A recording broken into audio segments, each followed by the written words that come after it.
anatafutwa yule mbuzi au yule kondoo. Alikuwa ni mbuzi special sana, au kama ni ng'ombe, alikuwepo ng'ombe anapaswa kuwa mweusi, lakini awe na karangi keupe hapo kwenye uso. Yule ni ng'ombe special sana.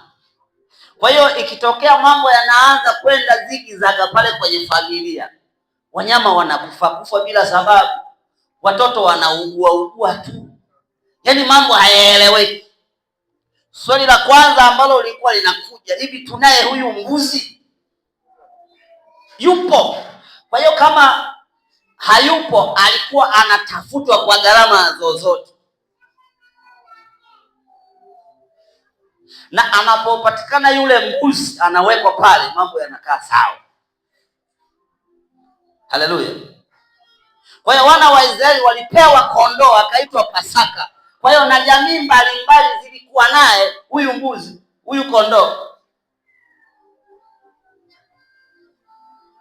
Kwa hiyo ile maana, unajua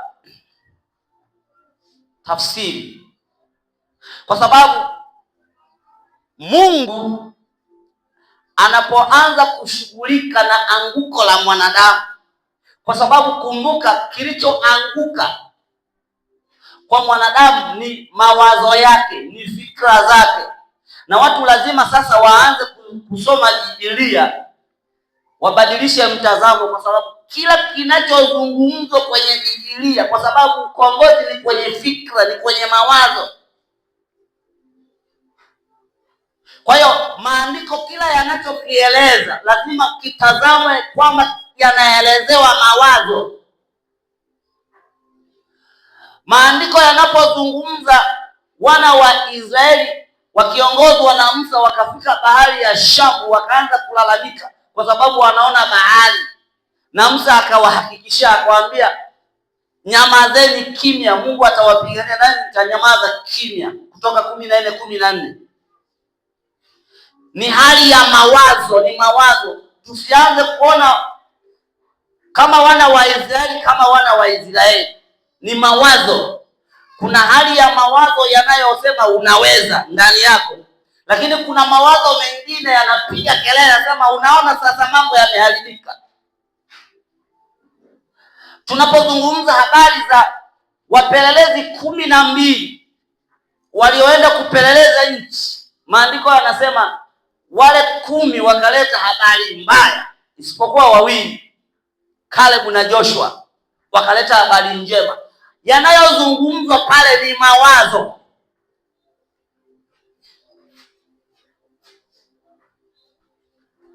Ni mawazo. Inashughulikiwa hali ya mawazo ya mwanadamu. Kwa sababu gani? Kwa sababu tayari imejikuta kwenye eneo, inatafsiri mambo tofauti na ukweli. Mpaka kwenye kitabu cha Ufunuo kinachozungumzwa pale, lazima watu wasisome Ufunuo kwa mtazamo. Yale yanayozungumzwa pale ni mawazo. Anaposema tazama mji uliopambwa umewekwa tayari kwa ajili ya bwana harusi, anasema nikaona mji unashuka, anasema ndani yake hakuna kilio tena, hakuna magonjwa tena, hakuna huzuni tena. Anaposema mji unashuka, manake ni ile hali ya ndani ya kujitambua wewe ni Kristo, ni mawazo. Kwa hiyo watu wasome kitabu cha Ufunuo, waanze kuhubiria watu kuhusu mambo ya Irani na Mrasha na Marekani.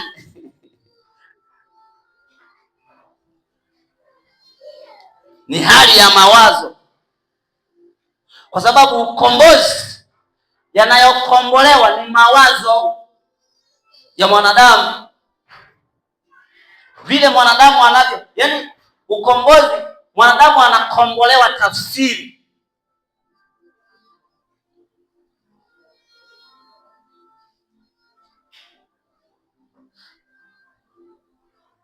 Kuna kitu nilikuwa na, unajua kuna kitu mwalimu alikuwa anakisema sana siku za nyuma, nilikuwa sijawahi kukiona kwenye undani huo, kwamba macho ni vioneo, lakini kinachotafsiri ni mawazo, nafsi.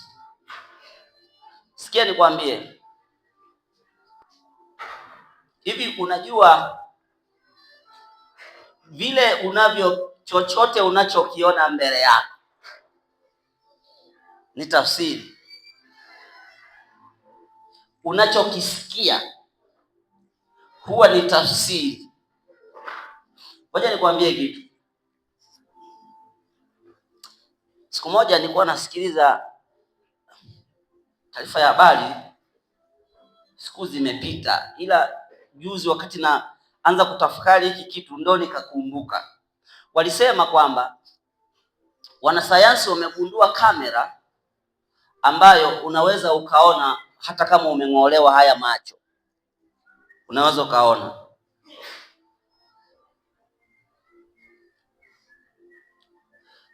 Kwa sababu gani? Kwa sababu macho yanapokea mwanga, na yanapopokea mwanga, ule mwanga unasafirishwa kwenye mifumo hiyo ya macho mpaka kwenye eneo ambapo sasa inatengeneza image kulingana na wewe ambavyo unaweza ukatafsiri hiyo image.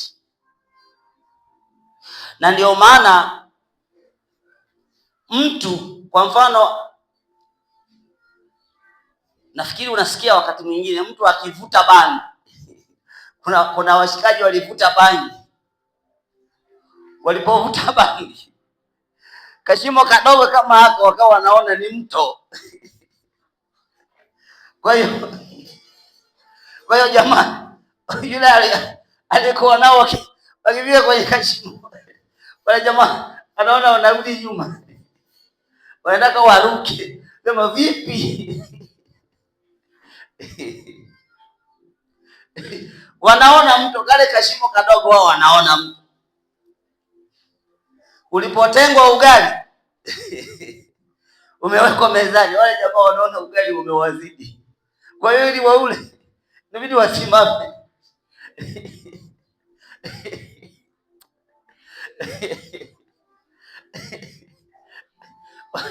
Sema vipi? Ugali huu mrefu, sijui amepikaje leo. Kwa nini?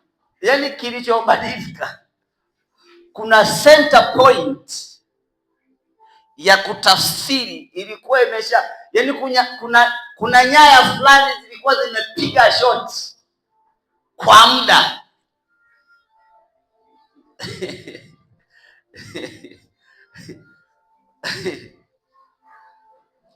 Kwa hiyo unagundua unachokiona sicho unachokiona.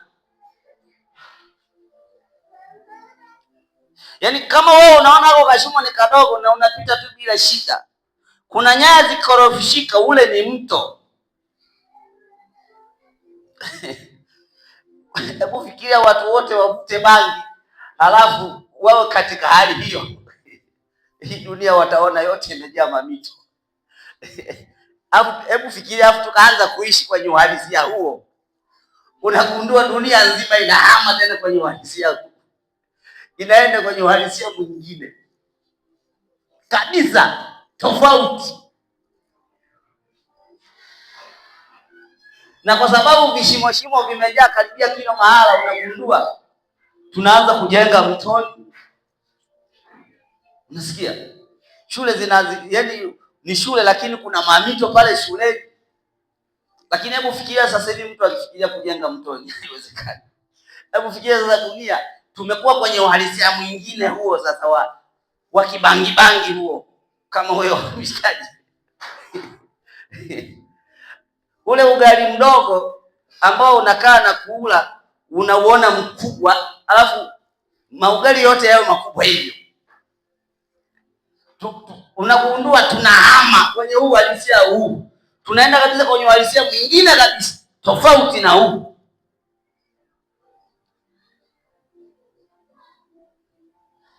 Haya macho sio yanayo, yaani kuona halisi sio kwenye macho haya. Ndio maana Yesu anasema wanaona lakini hawaoni, wanasikia lakini hawasikii.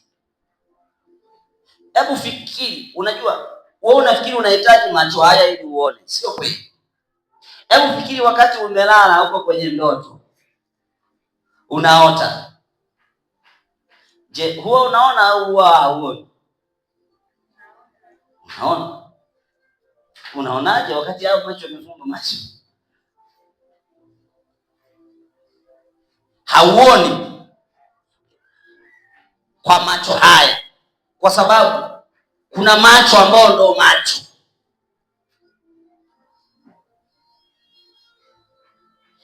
Hata kusikia chochote unachokisikia, kwa sababu kati ya kitu ambacho unagundua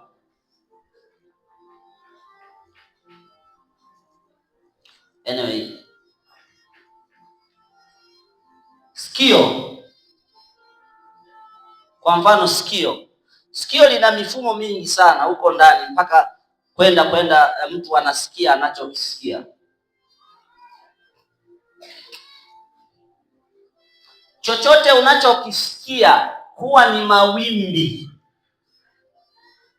the sound waves, huwa ni mawimbi.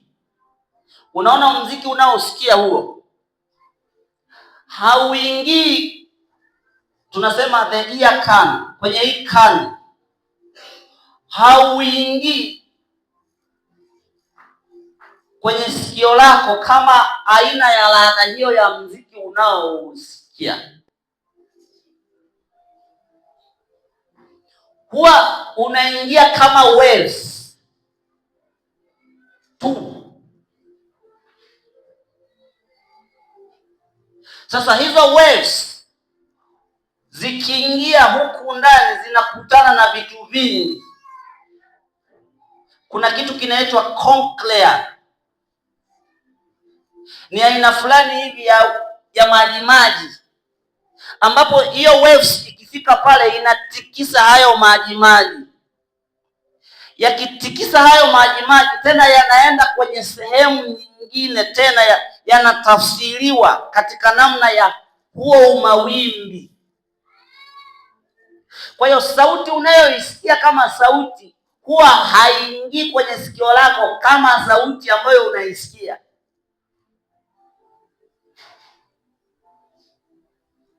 Huwa inaingia kama mawimbi.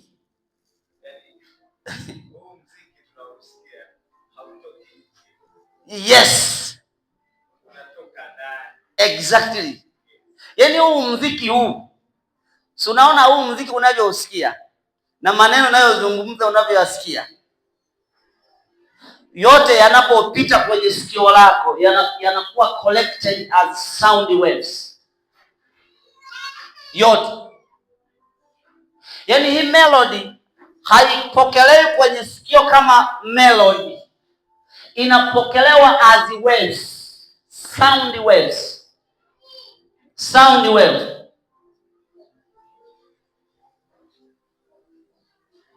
Hata Kichina, Kisukuma, Kiswahili, zile ni waves ambazo wewe ndio unazipa tafsiri. Kwa hiyo unapozipa tafsiri, sasa maana yake ni inapopita kwenye sikio inapita mpaka kwenye brain, pale ndo nafsi inapokelea kutoa tafsiri, lakini kwenye physicality ya kimwili zote zile ni vibration tu. Kwa hiyo nafsi ndio ina assign meaning kwenye ile vibration. Kama melody, muziki fulani mzuri unakutafakarisha, unakutuliza, unakupa kutafakari, lakini imekuja kama vibration.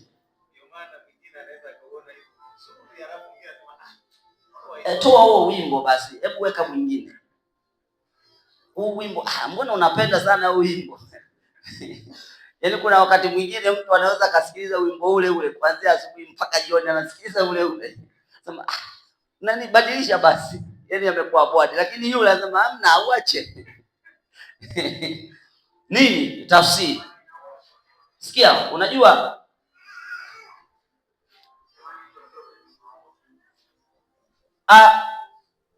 hii kile kinachotafsiri nafsi, mawazo,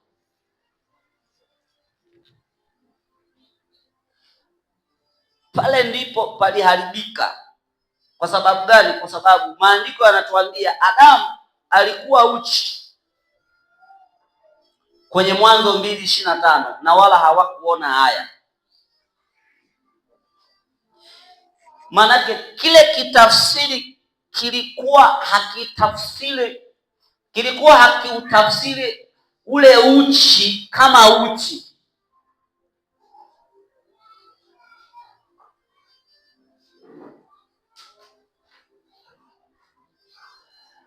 Walikuwa wanatafsiri tu si chochote, si kitu, yaani ni si chochote.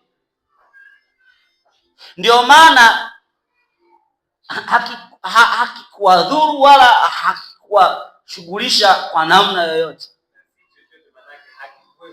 Hakipo.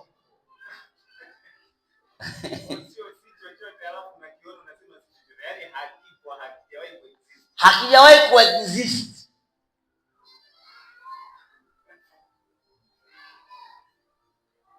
Kwa hiyo unaona kwamba awareness ya mawazo yao kujua hiyo si chochote ni chochote, ndo pale shida ilianza.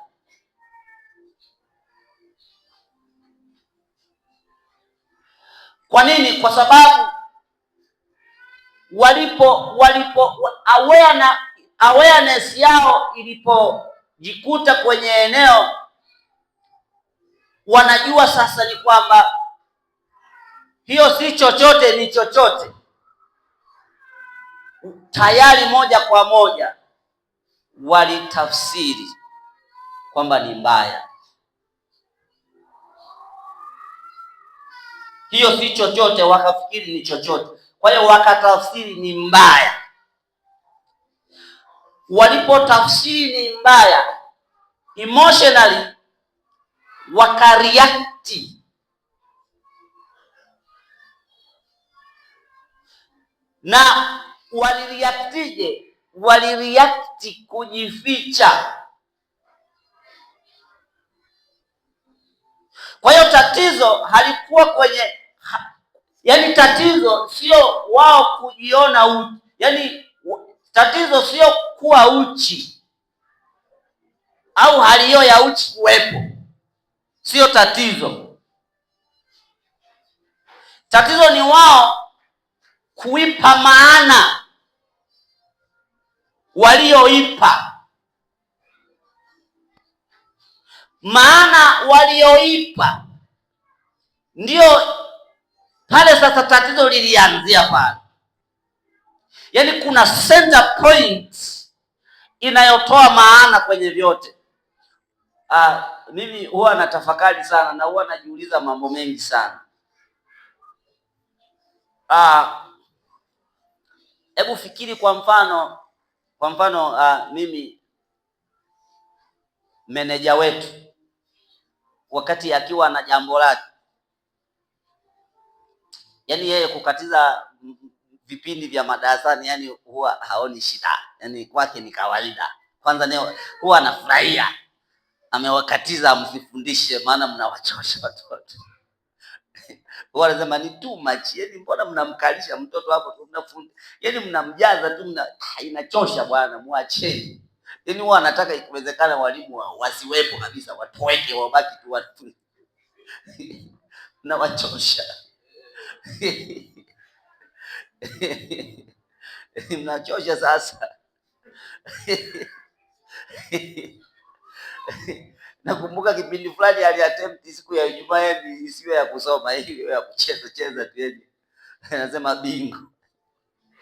Kucheza bingo. Kwani mnawachosha kuanzia Jumatatu mpaka Ijumaa, wamechoka, wapumzike. Sasa angalia vile ambavyo pengine mkuu wa shule na walimu wengine hali hiyo wanaiona ya kawaida. Hebu fikiri iwe tu ni kitu kingine tu kimekatisha vipindi hata kuanzia asubuhi mpaka saa 4. Pengine atokee tu labda mhubiri mmoja sema mimi leo nataka niwahubiri hao wanafunzi, tuache kufundisha. Hebu fikiri hali hiyo ambavyo inawa imbalance na kuona tumepoteza kabisa. Ona, kuna loss kubwa kabisa. Angalia. Lakini mbona hiyo tafsiri ikitokea manager amewachukua haipo na kila mtu ana feel comfortable, yani safi. Kwa hiyo unagundua pale sio upotevu wa vipindi ambao hasa ni tafsiri tu ulionayo ndio umetafsiri hivyo. Kwa hiyo mtu anapata shida kwa sababu ya ile tafsiri yake.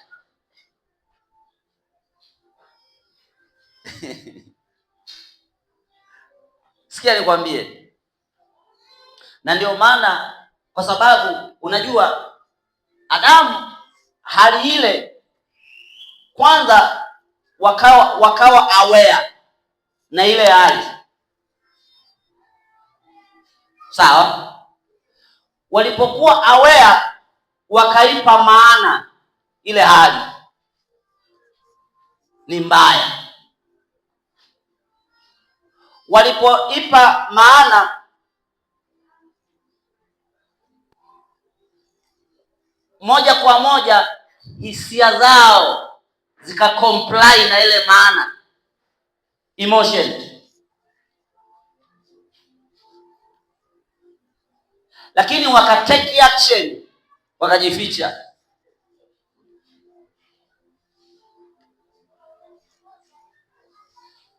Sasa ili kuireverse hii, tunaanza hapa na action. Usijifiche, huna dhambi. Acha kumwambia Mungu nisamehe dhambi kwa sababu hauna. Uache kujificha, acha kujificha, jua huna dhambi. Yesu alibeba dhambi, ameiondoa. Ni hali ya kwenye mawazo inayoshughulikiwa, kwa sababu hata wana wa Israeli yule Pasaka walipomchinja yule kondoo, wakapaka damu kwenye miimo ya milango, kilichokuwa kinashughulikiwa ni hali yao ya kifikra, mawazo yao kujua kuna hatari.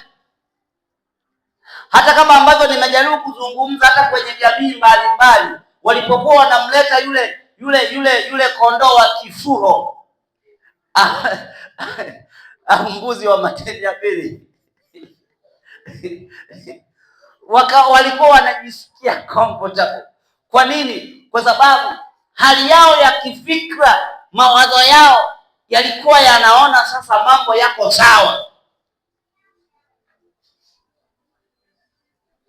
Kwa hiyo ile hali ya mawazo yao kuona iko sawa ndiyo hali ambayo kule wao kuona hivyo ndio kulikuwa kuna athiri mazingira yao ya nje, kuona sasa ni kweli kila kitu kiko sawa, na ndio ilikuwa inatokea hivyo. Haleluya. Unajua, unagundua Kristo amezungumzwa katika jamii mbalimbali kwa namna ya kivuli. Haleluya. Kwa hiyo hali yao ya mawazo ndio ilikuwa inashughulikiwa. Unajua, hii hali ambayo Adamu alijikuta tayari ameingia kwenye aina hiyo ya utambuzi, maana yake ni hali ambayo alijiconnect nayo kiasi kwamba, hebu fikiria umwambie mtu kwamba uhalisia huu tunaouona sio uhalisia, kwa sababu hali hii ya anguko unajua imeshikiliwa na nati fulani. Yaani hali hii ya anguko kuna nati iliyofunga kuishikilia hii hali ya anguko, na matokeo yake hii hali ya hatia, hali ya woga, ya giza, ya huzuni, ya hatari, ya kushindwa, ya magonjwa, ya laana, ya udhaifu, ya dhambi, ya chuki, ubaya, sheria, mapepo, ibilisi, kuna nati fulani iliyofunga kuishikilia hali hiyo ndani yetu. Once hiyo nati inapofyatuka, unajua kuna nati zingine haifunguki kikawaida, yaani imesha trade wewe inatakiwa ifyatuliwe, yaani ile nati ifyatu ikatwe, wakati mwingine ipelekwe kwenye grinder. Haleluya! Tunavyoendelea hapa kujifunza hapa, tuko kwenye grinder, kuna nati inakatwa, unaona mpaka zile cheche za moto zinatoka, inakatwa ile nati.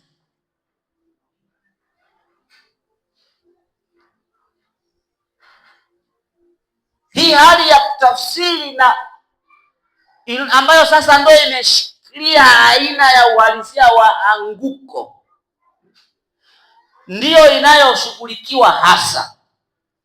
Haleluya!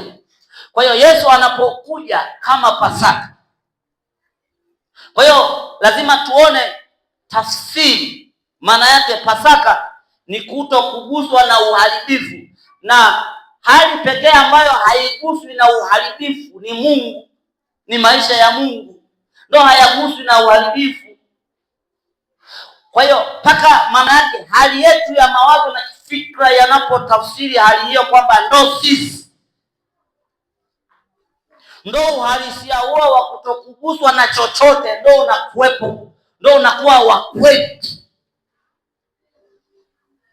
Na ndio maana Kristo hatumjifunzi kama mtu mwingine, tunamjifunza Kristo. Kristo ndo mimi ndo Kristo. Maana yake Kristo ndo uungu, ndo hali hiyo ambayo haiwezi ikakabiliwa na uharibifu, haiwezi ikapatwa na uharibifu. Haleluya! Pasaka wetu amekwisha kutolewa. Kristo Bwana wetu, Kristo huyo anayezungumzwa kama Pasaka ndo wewe. Mpigie Bwana Yesu makofi. Amen. Basi umebarikiwa sana. Yes. Thomas.